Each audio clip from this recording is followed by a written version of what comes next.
जादुई केकड़े का कमाल। एक राज्य में समरजीत नाम के राजा राज करते थे। उनके बेटे का नाम विश्वजीत था। राजकुमार विश्वजीत के जवान होते ही उनकी माता का स्वर्गवास हो गया। राजा ने फिर से अपना विवाह रानी भानुमति से कर लिया। नई रानी ने कुछ ही समय में राजा को अपने रूप के जाल में बांध लिया। उसने एक बार अपने सौतेले बेटे विश्वजीत पर चारित्रिक लांछन लगा दिया। राजा को बहुत गुस्सा आया और उसने राजकुमार विश्वजीत को अपने पास बुलवाया। राजा बोले, विश्वजीत, तुम्हारे चरित्र के ऊपर तुम्हारी माता ने आरोप लगाया है। विश्वजीत बोलता है, पिताश्री, मैंने ऐसी कोई गलती नहीं की है जिससे मेरे चरित्र पर उंगली उठाई जा सके।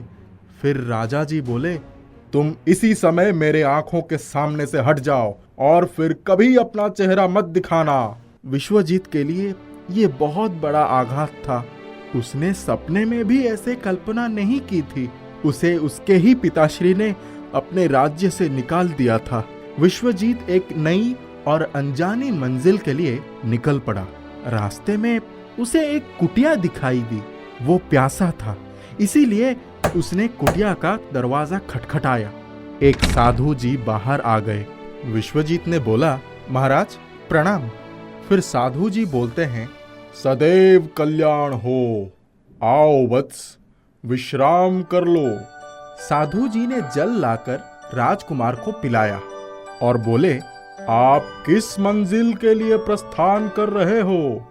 विश्वजीत बोलते हैं, महाराज परदेश जा रहा हूँ।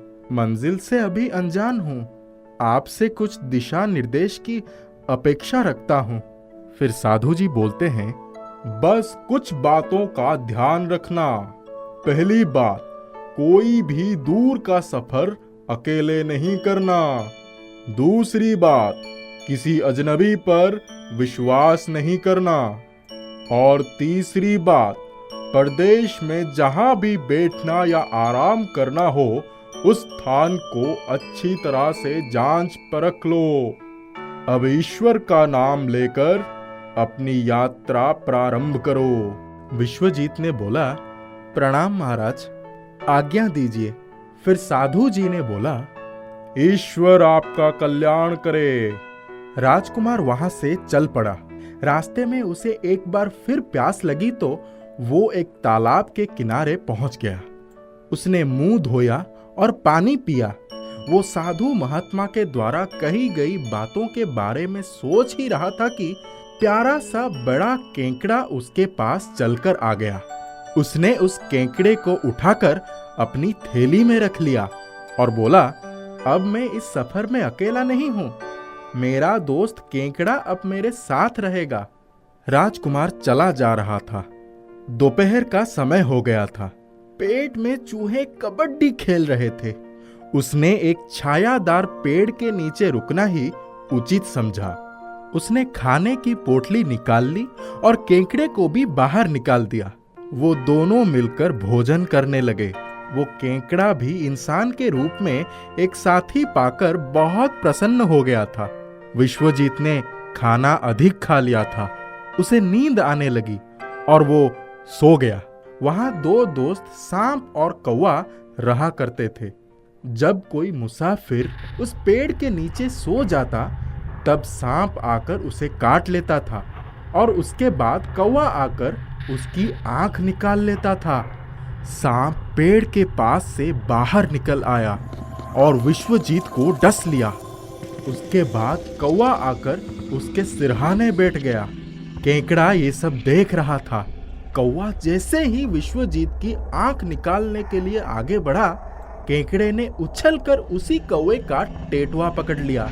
कौवा असहाय होकर चिल्लाने लगा।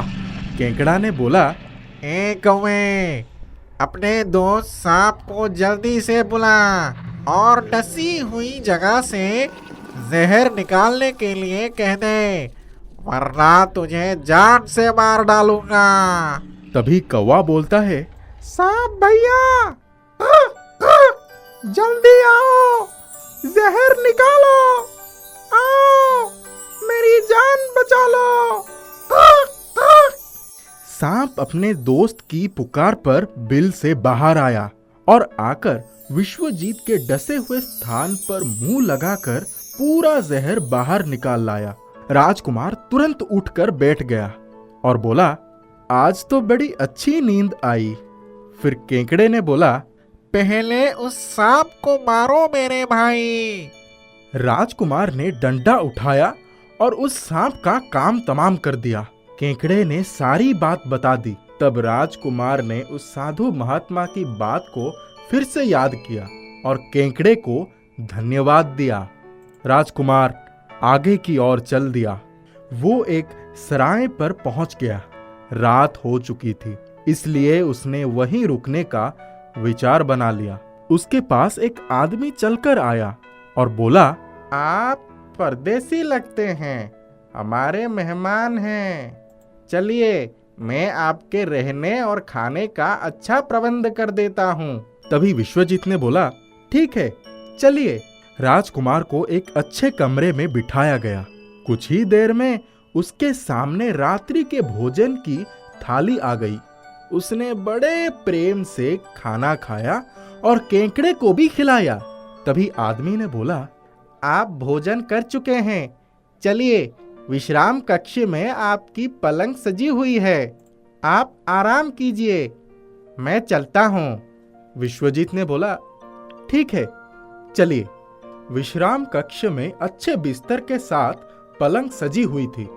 केकड़े ने बोला, दोस्त, ये आदमी धोखेबाज लगता है, इसकी बातों पर यकीन मत करना। केकड़े की ये बात सुनते ही राजकुमार को साधु जी की कही हुई दूसरी और तीसरी बात भी याद आ गई।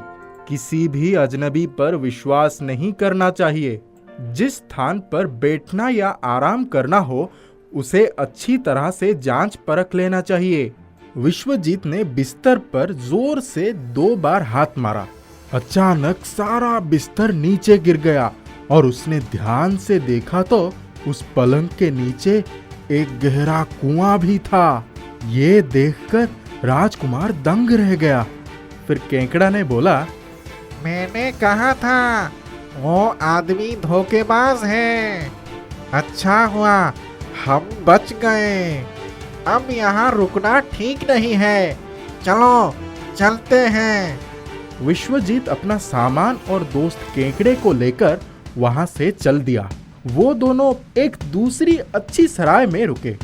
विश्वजीत के पास अधिक पैसे नहीं बचे थे और वो उदास हो गया था। केकड़ा सब कुछ समझ गया। उसने अपनी जादुई शक्ति से काफी रुपए राजकुमार के सामने रख दिए।